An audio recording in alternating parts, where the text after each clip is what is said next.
Concept समझ आ गया? As of assets वाला कॉन्सेप्ट समझ आ गया? ये रिटर्न ऑन एसेट में लिखा होना चाहिए था, समझ आ गया? ये पॉइंट रिटर्न ऑन एसेट वाली रेशो में होना चाहिए या नहीं होना चाहिए? होना चाहिए। ये एक बेहतर पॉइंट है। नहीं भी डाटा हो तो हम इसको लिखा करेंगे कि age of assets play an important role in this ratio, therefore caution must be exercised while interpreting this ratio. नहीं भी डाटा होगा तो हम बताएंगे कि हमें इसका पता भी है। अब अगली कहानी ये पढ़ी, पढ़ रहे होते ना घर पे C1 वाले, अगर पढ़ रहे होते तो C1 का ये हाल ना होता, क्योंकि C1 को ये बात कहीं ना कहीं नजर आई होती कि रेशो के अंदर लिखता है एक इंटरप्रिटेशन के अंदर किताब वाला, बल्कि मैं पढ़ के बताता हूँ, वो प्रॉब्लम आती तो ये सवाल करते तो इस जवाब से पहले आपको ये जवाब मिल चुका होता। आए जी नंबर 7 पे, ratio number 7, asset turnover ratio, net sales over average capital employed. Utility लिखी हुई थी, मैंने कहा था सारी रेशोज की यूटिलिटी पढ़ लेना, आपको समझ आ जाएगा कि हमने ये सब कुछ फिट किया हुआ है कहीं ना कहीं। लेकिन इस रेशो की यूटिलिटी में एक अजीब बात थी। आपको net sales over average capital employed नजर आ रहा है? Page number 908। घर पे पढ़ा हो तो किताब का पता हो कि कहां पे क्या चीज पढ़ी है। सफा नंबर 908 पे रेशो नंबर 7 है। इसमें यूटिलिटी में वो, अच्छा फॉर्मूला में डिनोमिनेटर में क्या पड़ा हुआ है? एवरेज कैपिटल एम्प्लॉयड, ठीक है। तो इसका मतलब इसे तो यू कहना चाहिए था, it measures how efficiently a company is making sales from capital employed. लेकिन यूटिलिटी में लिखा हुआ मिला, it means how efficiently a company is making sales from assets. Underline करें। किसी बच्चे ने ये आइडेंटिफाई किया हो जी? क्या लिखवा दिया था? एसेट्स भी एक तरह के, कैपिटल एम्प्लॉयड भी एक तरह के एसेट्स ही होते हैं, अगर करंट लायबिलिटीज को माइनस करते। अब इस पॉइंट से हमने इस चीज को लेके चलना था। आई कैप ने जाती ये की कि सिर्फ इस रेशो के अंदर इस पॉइंट को लिखा। उसूली तौर पे अगर लिखता तो फिर सिर्फ एक में लिखता तो वो रिटर्न ऑन एसेट में लिखना चाहिए था, उसके अलावा किसी में ना लिखता। लेकिन अगर इस बात से लेकर हम चल भी सकें कि एवरेज कैपिटल एम्प्लॉयड भी एक तरह के एसेट्स ही होते हैं, तो फिर अगर लिखना ही था तो इसमें लिखा, तो फिर 1 में क्यों नहीं लिखा? उसके भी तो नीचे एवरेज कैपिटल एम्प्लॉयड ही पड़ा था। फिर 3 के नीचे क्यों नहीं लिखा? क्योंकि उसमें तो हैं ही पड़े हुए एसेट, ठीक है। तो इसलिए मैंने ये जगह उस वक्त छुड़वा दी थी कि यहां पे आके आपको बता दूंगा। ये जो पॉइंट 4 है, इक्विटी के साथ देखें, इक्विटी एक तरह के एसेट्स नहीं होते, उनमें अब बहुत फर्क है। कैपिटल एम्प्लॉयड तो करीब करीब एसेट्स ही है ना, तो कह सकते हैं जी इसके साथ पॉइंट 4 लगाएं, इसने उसने इसीलिए इसको एसेट कह दिया, ठीक है। नेट एसेट्स इक्विटी के बराबर ही होते हैं, ठीक है।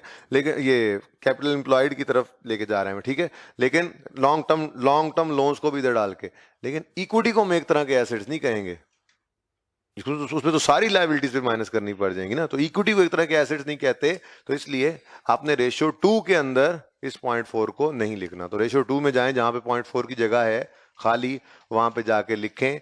यहां पॉइंट 4 नहीं लिखना, ओके। अपने पास जहां पे जगह खाली छोड़ी हुई थी आप लोगों ने।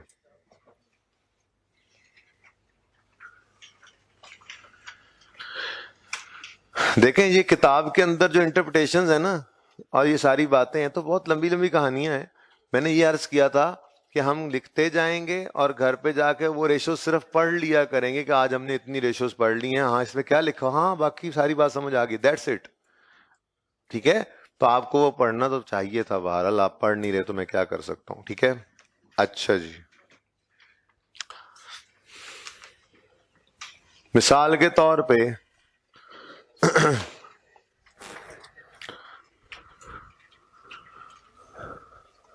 हमने कुछ गुड्स परचेज किए हैं, वी परचेज गुड्स ऑन 1 जनवरी, ठीक है जी। देख लें जरा, आसान सी एग्जांपल बना रहा हूं। और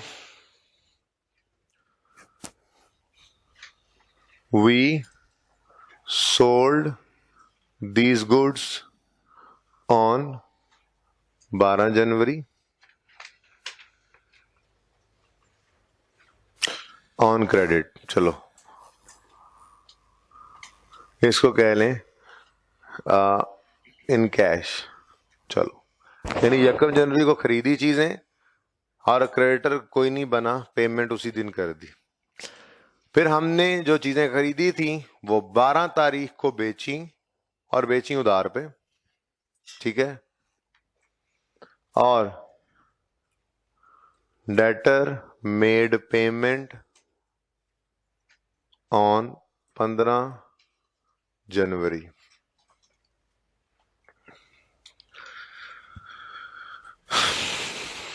मुझे 3 बातें बता दीजिए। पहली बात, डेटर ने कितने दिनों में पैसे दिए? इन्वेंट्री कितने दिन तक बना रहा? ये स्टॉक हमारा जो पड़ा रहा, ये आइटम्स हमारे पास स्टॉक में कितने दिन पड़े रहे? 15 वाले कौन है? 15 वाले रिकंसिडर करें, फिर सोचें जी, फिर सुने मेरी बात। हमने खरीदा किस दिन था इस इन्वेंट्री को? यकम को। कितने दिन तक हमारे शोकेस में ही ये पड़ी रही? फिर तो उस दिन तो बिक गई, ठीक है। तो कितने दिन इन्वेंट्री में पड़ी रही ये चीजें? कितने दिन बाद डेटर ने पैसे दिए? और हमने क्रेडिटर को कितने दिन बाद पैसे दिए? यानी क्रेडिटर हमारा बना ही नहीं।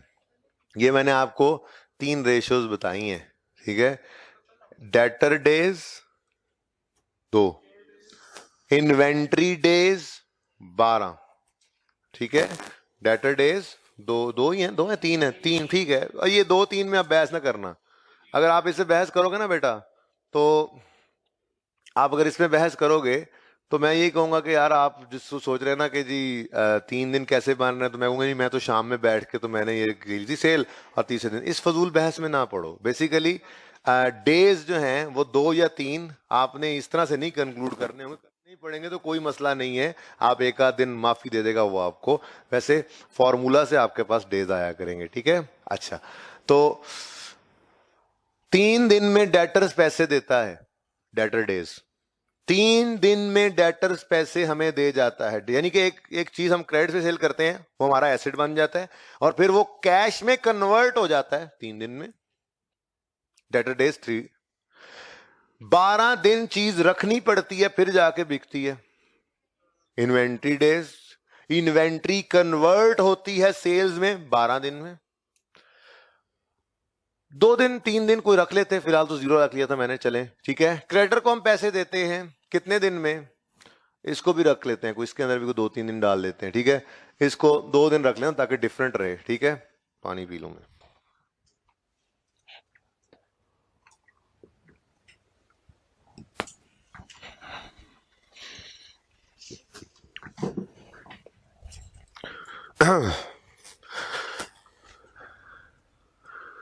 यकम जनवरी एंड पेड ऑन 2 जनवरी, चलो एक दिन रख लेते हैं, ठीक है। अब इधर देखें, डेटर ने कितने दिनों में कैश में कन्वर्ट हो जाना है? ये 12 को डेटर बना और 15 को कैश में कन्वर्ट हो गया, तो कितने दिन? 3 दिन। इन्वेंट्री डेज कितने हैं? 12। किस दिन इन्वेंट्री हमारी बनी थी? यकम को, और 12 को ये इन्वेंट्री कन्वर्ट हो गई सेल में। डेटर कन्वर्ट होता है कैश में, इन्वेंट्री कन्वर्ट होती है सेल में। कितने दिनों में क्रेडिटर को पैसे दे दिए? कितने दिन? चलो अभी इसको जरा फिर दोबारा से मैं कैश कर रहा हूं, ठीक है। वैसे समझाया आपको क्रेडिटर डेज होते क्या हैं, एक दिन बनता है, लेकिन वापस लाएं एक शॉर्टकट सिखा के, फिर इसमें दिन डाल देंगे, ठीक है। इन कैश, तो ये हो गया 0 डेज। वैसे ये माइनस होता है, तो क्या बना? 15। इधर देखो, ये 15 डायरेक्ट भी निकल सकता है, मैंने इसलिए जरा कैश को फिलहाल दोबारा वो परचेज को दोबारा 0 किया। कैश हमारे जेब से किस दिन निकला और वापस हमारे जेब में किस दिन आ गया? 15 दिन, शॉर्टकट शॉर्टकट, जिस दिन पैसे जेब से निकले, ठीक है। अब वो अगर ये 2 होता तो ये 14 दिन हो जाते, ये माइनस में है, ठीक है। लेकिन मैंने फिलहाल जरा सिंपल रखा पहले केस को, ठीक है। तो कैश हमारे जेब से निकला, हमने चीज खरीदी, ठीक है। लेट्स से 100 रुपए की खरीदी होगी इस दिन, और हमने वो 12 तारीख को बेच दी 150 की।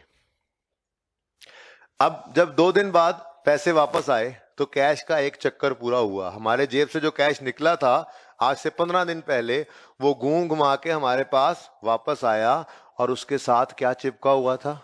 50 का प्रॉफिट। तो इसका मतलब कैश का चक्कर जब भी लगेगा साथ प्रॉफिट लगा के लाएगा वो। फिर समझ आ रही है ना बात? तो फिर इस कैश के चक्कर को जितना जल्दी लगवाएं उतना बेहतर है। क्या ख्याल है? हम चाहेंगे डेटर्स ज्यादा से ज्यादा दिन लें पैसे वापस करने में, कम से कम। हम कहेंगे इन्वेंट्री ज्यादा से ज्यादा दिन हमारे पास चीजें पड़ी रहें। इस पे कोई डिसीजन नहीं लेना, बताऊंगा इसकी रेशो पे पहुंच के। वैसे तो आप क्या कहेंगे, ज्यादा से ज्यादा देर बाद पैसे दें, अगली बार उधार कोई नहीं देगा बेटा। जो उसने कहा है ना उस वक्त में दो। तो इस रेशो में वाकई पहुंच के, इस तरह से इस रेशो में पहुंच के हम डिसीजन ही क्या कर रहे होते हैं, हम कहते हैं जी दिन, मतलब इस रेशो का मतलब क्या है, इतने दिन में पेमेंट करनी है। लेकिन हम कोई डिसीजन नहीं लेंगे सिवाय क्रेडिट टर्म्स को देखने के, यानी क्रेडिट टर्म्स को देखे बगैर हम कोई बात नहीं कर सकते। हमने हर रेशो में लिखना ही यही है। पता है क्यों? अगर आप ये लिखे ना लॉन्गर इज बेटर, तो इसका मतलब क्या है कि तरसा के रुला के उसको पैसे दो। अब जो उसको, जिसने आपको कहा था 15 दिन में पैसे दे जाना, आपने उसको दिए 75 दिन में पैसे, तो वो आपको अगली बार उधार नहीं देगा। बाकी मार्केट में कहेगा एनू ना देना पैसे। क्यों? आपकी गुडविल खराब हुई ना, ठीक है। क्यों? क्योंकि वो पैसे वापस करता नहीं। ओके, तो बहरहाल ये बात करते हैं इंशाल्लाह 1 by 1 इन रेशियोज पे। लेकिन ये 15 दिन को कहा जाता है कैश ऑपरेटिंग साइकिल भी, कैश ऑपरेटिंग साइकिल, और इसी को वर्किंग कैपिटल साइकिल भी कहा जाता है। कि कैश एक ऑपरेशंस जो हम कर रहे हैं, उन ऑपरेशंस में जब एक साइकिल पूरा करता है तो फिर जाहिर सी बात है प्रॉफिट लेके आता है। तो एक साइकिल पूरा कब होता है? जब हमारे जेब से पैसा निकल के वापस हमारे जेब में आ जाता है। तो ये साइकिल जितना शॉर्ट होगा उतना बेटर है। और वर्किंग कैपिटल कहते किसे हैं? वर्किंग कैपिटल कहा जाता है current assets minus current liabilities को। क्या मतलब? देखें, ये वर्किंग कैपिटल मैनेजमेंट आपका असल काम है। आप जब चार्टर्ड अकाउंटेंट बन के किसी ऑर्गेनाइजेशन में जाके बैठते हैं तो लीस्ट कंसर्न होते हैं वो लोग के आपको rent expense debit cash credit की एंट्री आती है या नहीं आती है, ठीक है। सेठ साहब आपके हवाले करते हैं कंपनी, कहते हैं फाइनेंस मैनेजर हो तुम। फाइनेंस मैनेजर का मतलब क्या है कि उसने मैनेज करने हैं फंड्स, कि तनख्वाहों के वक्त पैसे हैं या नहीं है, प्रोडक्शन करनी है, रॉ मटेरियल उठाना है, पैसे लेने हैं, उधार पे मिलेंगे तो कितने दिन मिलेंगे, और फिर जो पिछले उधार पे लिए तो उनके पैसे देने या नहीं देने, मैनेजमेंट। पैसे आने, डेटर से जाने क्रेडिटर को, ये साइकिल ऐसा हो, इस तरह से मैनेज्ड हो कि कोई मसला ना आए। सैलरी के दिन सैलरी मिले मुलाजमों को, ठीक है। जो वायदा किया क्रेडिटर के साथ उस दिन पैसे उसको मिल रहे हों। प्रॉब्लम तो ये होती है ना, जी फलां बिजनेस पैसे ही नहीं मिल रहे जी, क्या हुआ जी, डूब ही गया जी, बस पैसे हैं ही नहीं, फंस गए पैसे। बड़े बड़े बिजनेसेस के फेल होने की वजह वर्किंग कैपिटल को सही मैनेज ना करना होता है। ये वर्किंग कैपिटल मैनेज सही नहीं करते। मिसाल के तौर पे हमारे पास 1 करोड़ रुपया आ गया, हमने मिलकर सोचा दुकान बनाते हैं, और हमने पूरा 1 करोड़ रुपया इन्वेस्ट कर दिया। हमने दुकान कहीं पे एडवांस पैसे देकर किराए पे ले ली। उस दुकान के अंदर जो चीज़ें हमने बेचनी थी उस हिसाब से तो दुकान थी नहीं। फिर हमने उसके अंदर जो है वो सेटिंग की, अलमारियां लगाई, सब कुछ आगे पीछे सारा सेट किया। उसके बाद हमने सारा का सारा माल उठा लिया और सारा ही कैश पे उठा लिया, और 1 करोड़ में से 1 रुपया भी ना, और हमारे पास पैसे खत्म हो गए, ठीक है। अब हम बैठे हैं मुंह उठा के, अभी तक कोई खरीदने नहीं आया, कोई खरीदार ही नहीं आ रहा। बिजली का बिल आ गया, घर तो रोटी पकनी है। अच्छा चलो, एक बंदा आया और आके उसने कहा चीजें खरीदता हूँ, पैसे 6 महीने बाद दूंगा। मैं कहा ले जाओ यार, वैसे तो आ कोई नहीं रहा। अब वो पैसे ले गया, अब आपके पैसे तो फंसे हुए हैं। वर्किंग कैपिटल आपने मैनेज नहीं सही किया ना, आपके पैसे फंस गए। अब आपको अब घर में चूल्हा नहीं जल रहा, मुलाजिम जो है वो 1 महीने बाद कह रहे हैं भाई तो सीधे तनख्वाह नहीं देना, ठीक है जा रहे हैं, वापडा वाले मीटर काटने पहुंच चुके हैं। मसला क्या है, आपका वर्किंग कैपिटल मैनेज ही नहीं किया आपने, सारा का सारा करोड़ आपने बिजनेस में लगा दिया। तो बड़े बड़े बिजनेसेस फेल हो जाते हैं, और आमतौर पे आसपास आपके कई बिजनेसेस आप लोगों को देखते होंगे, आते होंगे। आपने जब बिजनेस करना है तो आप अक्लमंदी से करेंगे ना, तो आप कुछ पैसे वर्किंग कैपिटल के लिए अलग रखेंगे। अगर करोड़ ही पड़ा है तो 70 से शुरू करो, 30 अपने पास रखो। बात समझ रहे हो ना। तो वर्किंग कैपिटल मैनेजमेंट एक बड़ा अहम काम है। और वर्किंग कैपिटल मैनेजमेंट है क्या, कम से कम दिन में डेटर्स पैसे दें, कम से कम दिन में इन्वेंट्री बिके, और ज्यादा से ज्यादा पीरियड अलाउ करवा लें अपने क्रेडिटर्स से। ठीक है, हाँ ज्यादा से ज्यादा अलाउ करवा लें। अगर अलाउ करवा लें तो कोई गुडविल में मसला नहीं है। हम उससे 1 महीने का टाइम लें तो 1 महीने में पैसे दो, फिर 31वां दिन, अगर 31 वाला महीना तो 32वां दिन ना हो, ठीक है 32वां दिन ना हो। और अगर आपने डेटर्स को 15 दिन अलाउ किए हुए हैं तो अब आप उनको कहोगे हेलो डिस्काउंट चाहिए है, ये आप जाके फाइनल में पढ़ेंगे वर्किंग कैपिटल मैनेजमेंट के अंदर। आप डिसीजन मेकिंग करेंगे, आप कहेंगे डेटर अगर आज पैसे दे तो डिस्काउंट देंगे तो इतना कम आ रहा है, और अगर ये लेट दे तो हमें इतना नुकसान होना है। वो फाइनेंस कॉस्ट आप कैलकुलेट कंपैरिजन करेंगे, और फिर डेटर को कहेंगे आ भाई आजा डिस्काउंट ले ले और जा, या आप कहेंगे नहीं नहीं रहने दे अपने टाइम पे ही नहीं। तो ये फाइनल में आप जाके देखेंगे decision making, working capital management एक पूरा वहां पे जो है वो हिस्सा है जो आपने फाइनल के अंदर बीएफडी के अंदर जाके पढ़ना है, और जबरदस्त बड़ा जबरदस्त एरिया है। तो वर्किंग कैपिटल मैनेजमेंट है क्या, मैं आपको बता रहा हूं कि ये डेटर डेज को कम से कम रखना, इन्वेंट्री डेज को कम से कम रखना, और क्रेडिटर डेज को लेंथी से लेंथी ना करना, बल्कि एक अच्छी टर्म्स ले लेना उनसे। ये बात करेंगे, ठीक है, उनसे अच्छी से अच्छी टर्म्स ले लेना, अच्छी टर्म्स निगोशिएट कर लेना। अब वो आप जितना लेंथी कर सकेंगे, वो खुशी खुशी जैसे वो कहेगा हाँ 1 महीना 1.5 महीना, तो महंगी भी हो जाती है कभी चीज, ज्यादा ही लेट कर देंगे तो, ठीक है ओके।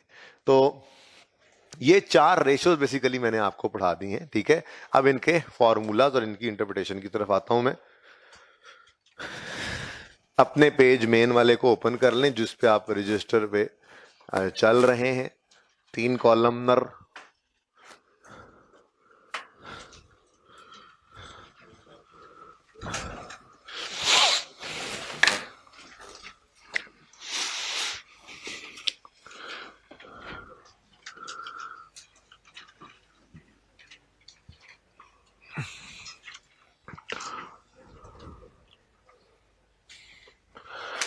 आपसे पिछली क्लास ने ये 7 रेशोज कर ली हैं वर्किंग कैपिटल की, लेकिन आपकी क्लास में मुझे नहीं लग रहा कि आप 3 भी करेंगे।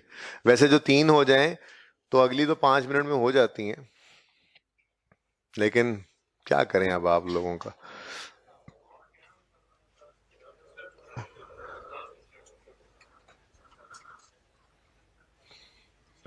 पढ़ाता मैं बराबर ही हूं, आगे पढ़ने वालों का फर्क होता है। वैसे तो आप लोगों ने पढ़ना वैसे ही छोड़ा, मैं काफी अरसे से आपको बता ही रहा हूं, वो मैं रिजल्ट्स की बेस पे बता रहा हूं।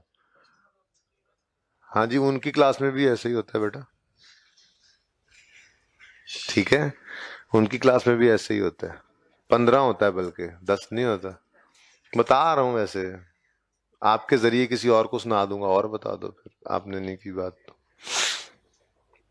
लेकिन वो पढ़ने वाले बच्चे, वो मेहनत करते हैं, आप लोगों की तरह नहीं है वो। रिजल्ट देखा 27-28% आया आपका असेसमेंट में, आज पेपर्स मिले हैं। किसने कहा 37? उसके ऊपर लिखा हुआ है 37% को रिजल्ट है। इतना तो बेटा आई कैप का आता है ना, तो अगर आपने आई कैप जैसा रिजल्ट ही लेना है तो फिर फायदा क्या, तो घर बैठो, फिर आई कैप का रिजल्ट तो आ ही जाएगा। ओके, ये आदत है ना असल में, बोलते रहते हैं, जो बोलते रहते हैं, चुप नहीं करते इस वजह से, ठीक है। तो वो टाइम आप जाया करते हैं। Okay, number 1 debtor days. इधर देखिए, एवरेज डेटर्स, एवरेज डेटर्स पहली बार लिख रहा हूं तो चलो,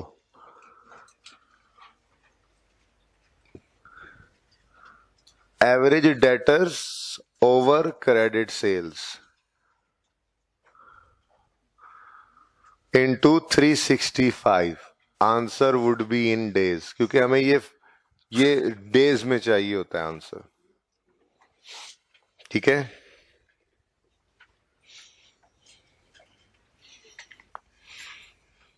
सवाल से निकाल लेते हैं ये रेशो।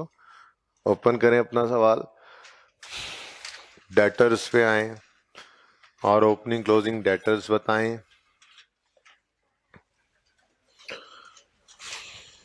ओपनिंग डेटर्स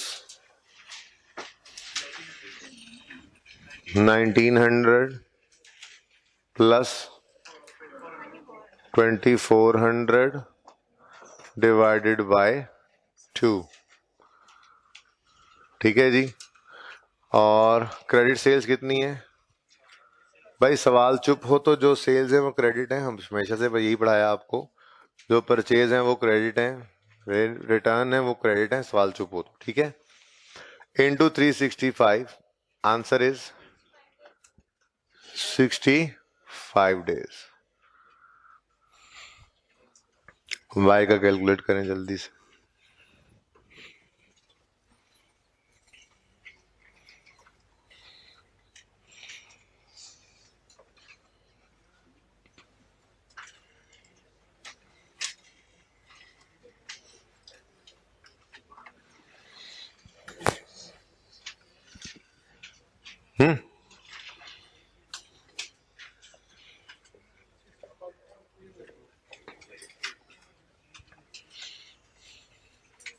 ये 65 तो आ गए।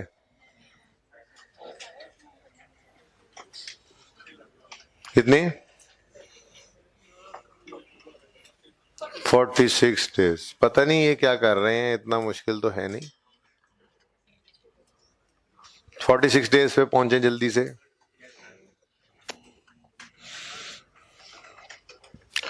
आपको ये सहूलत नहीं होती कि आप ये छोटे वाला कॉलम बना लें, आपने तो दोनों रेशियोज कैलकुलेट करनी है ना।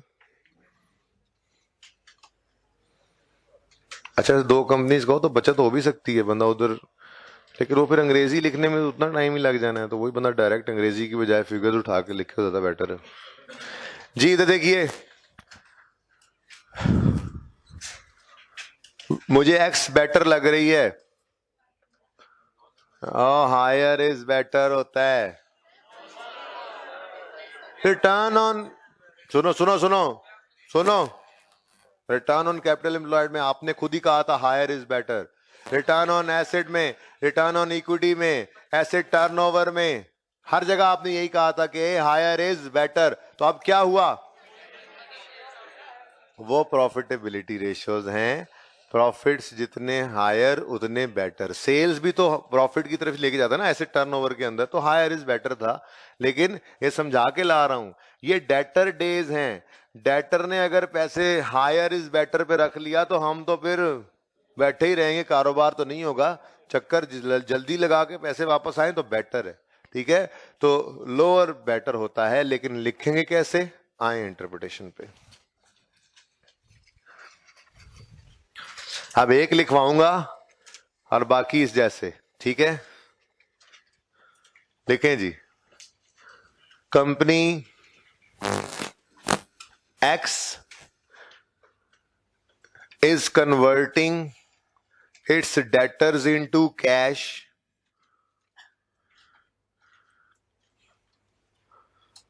company X is converting its debtors into cash in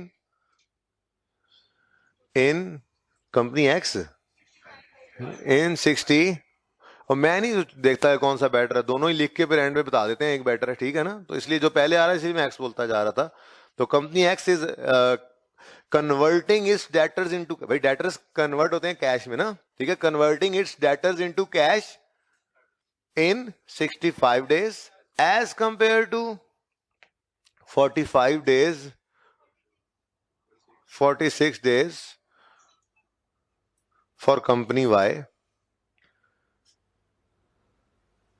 Therefore company Y is better. Therefore company Y is better because it is collecting its debts more quickly. सही है, ठीक हो गया, ये हो गया एक पॉइंट। अगला पॉइंट लिखें, अगला पॉइंट लिखें, सुने, पहले सुने फिर लिखें। हम कह रहे हैं जी वाह वाह वाह क्या बात है, तुम 45 दिन में 40 दिन में कर लेते हो रिकवर। 45 ना कह देना मैनू, माफी दे दो, तुम 40 दिन में कर लेते हो रिकवर, तुम तो कमाल कर रहे हो, तुम तो कमाल कर रहे हो। और पता चला सिरामिक्स इंडस्ट्री में लोग देते ही सिर्फ 10 दिन का क्रेडिट है। क्या मतलब? मतलब 10 दिन से ज्यादा का उधार कहीं से मिलता ही नहीं है। जहां पे भी सिरामिक्स इंडस्ट्री में जाके चीज खरीदोगे, सिरामिक इंडस्ट्री वाले एक हफ्ते का 10 दिन का उधार देते हैं, 15 दिन का उधार देते हैं मैक्सिमम। अब आके हमने वाई को देखा और एक्स को तो देखा ही नहीं। हमने क्या कहा, ये तो बड़े ही कोई थकी हुई कंपनीज हैं, इनके तो हालात ही कोई नहीं है, तो वर्किंग कैपिटल मैनेज करना ही नहीं आ रहा। इनकी इंडस्ट्री के अंदर लोग बैठे 10 दिन 15 दिन में मैक्सिमम पैसे रिसीव कर लेते हैं, और ये 35 और 45 और 65 और पता नहीं कहाँ बैठे हुए। ठीक है, प्लस पिछले सालों से भी कंपैरिजन हो सकता है। पहले हम इस एक्स वाले कह रहे हैं पहले हम 65-75 दिन लगा करते थे, हमने इंप्रूवमेंट दिखाई है, और वाई कह रहा है कि जी हम तो 30 दिन में ले लेते थे, लेकिन इस दफा कोई चिचड़ किस्म के हमें डेटर मिले हैं। ठीक है, तो वो हमारा पॉइंट जो है वो यहाँ पे भी लगेगा। तो पॉइंट नंबर 2 लिख लें, however it is better to compare these results with industry average in entity own results over the previous years. बेटा ये आहिस्ता वाली बात ही कोई नहीं है, ये तो 7600 बार लिखी हुई है आपने खुद ही। ठीक है, लिख लीजिएगा वही वाला point, however it is better to compare these results with. मैं क्यों आहिस्ता बोलूं, मैं डिटेक्ट नहीं कर, आपने लिखना भी नहीं है ये। However it is better to compare these results तक लिखना था बस, आगे तो फिर घर जाके लिखना था। However, it is better to compare these results with industry average and entity's own performance over the years.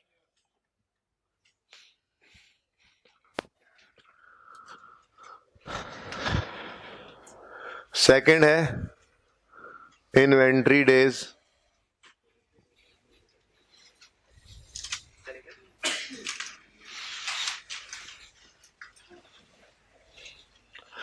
अच्छा अभी देखें,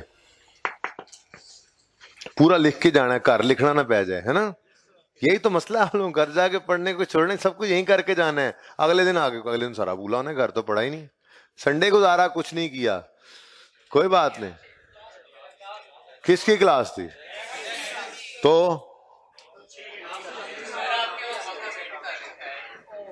हाँ मैं कैसी है पढ़ लेंगे जी।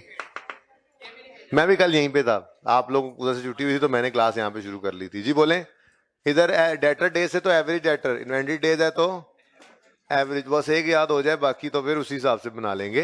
Divided by inventory cost of sales में पड़ी होती है इनटू 365 जी।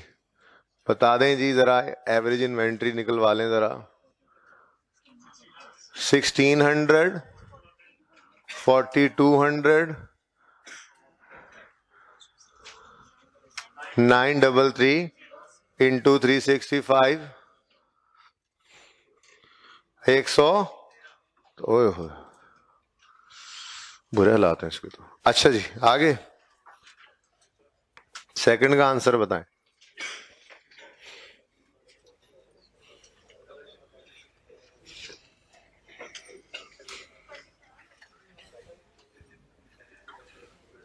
$2700।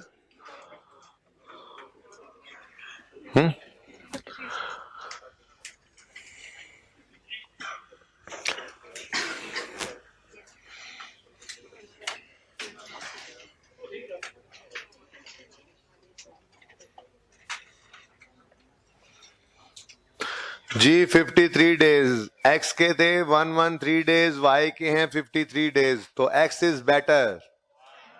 और इतने ज्यादा दिन इन्वेंट्री पास रख के देखते रहते हैं, इन जैसा कमाल कौन कर रहा है, ये बेटर हैं। ये तो ये तो हो सकता है पड़े पड़े इन्वेंट्री डिटीरियोरेट हो जाए, ऑब्सोलीट हो जाए, एनआरवी वाला चक्कर पड़ने लग जाए। ठीक है, तो ऐसा ना करें, इसको बेटर ना कहें, ठीक है, क्योंकि वाई जल्दी जल्दी सेल्स में कन्वर्ट करता है इन्वेंट्री को, एक्स स्लो है इस मामले में, तो वाई इज बेटर। अब जरा सुनो, लिखोगे क्या, क्योंकि अगर डिक्टेट वाली बात में जाए तो ना समझते हो ना लिखते हो। सुनना अब मेरी बात ध्यान से, कल मैं आके बोलूंगा ये, और अपने लिखे हुए को चेक करना, मैं ये बोलूंगा सारी बातें आके। अब सुनो, company X is converting its inventory into sales in 113 days as compared to 53 days of company Y. Therefore, company Y is better because it is converting its inventory into sale more quickly. However, it is better to compare these results with industry average. अच्छा, एक बात additional है, वो कल उर्दू में लिखवाऊंगा, यहां पे note नहीं कराऊंगा, वरना आप याद करने लग जाते हैं, नई चीज को आ जाए ना। और मसला ये है कि वो तब है कि जब आपको ज्यादा नंबर्स के लिए अगर रेशो आ जाए ये वर्किंग कैपिटल की, तो आप एक ज्यादा पॉइंट और लिख सकें। वो क्या है, आप यूं लिख सकते हैं कि ये जो है ना बहुत एक्सेसिव डेज हो जाए ना, तो ये थोड़ा सा indicative, this may have been indicative of obsolete और स्लो मूविंग स्टॉक। इन्वेंट्री के अंदर ऑब्सोलीट प्रोविजन क्रिएट करनी पड़ सकती है, ऑब्सोलीट है, स्लो मूविंग है, एनआरवी का मसला आ सकता है। तो ये पॉइंट कल उर्दू में लिखवाऊंगा, अंग्रेजी में नहीं लिखवाऊंगा कल भी। ओके, अगली बात सुने, जो क्रेडिटर डेज की रेशो है, वो रेशो तो मसला नहीं है,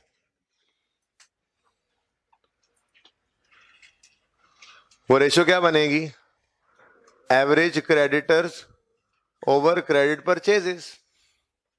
ठीक है,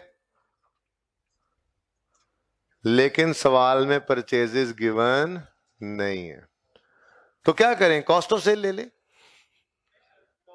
सिंगल एंट्री पढ़ने वालों को यह जवाब मुनासिब नहीं लगता। अब opening stock, closing stock, cost of sale given, तो लेजर बनाओ, परचेज बैलेंसिंग निकल आएगा, तो परचेज ही लेना। ठीक है, जो आंसर सुने, अब जो आंसर आएगा ये सबसे खतरनाक रेशो है इंटरप्रिटेशन के लिए, क्योंकि आप क्या कहेंगे, देखें, कंपनी एक्स इज, सुने सुने सुने सुने, company X is paying in इतने दिन as compared to company Y, but any decision shall be made after reviewing credit policy.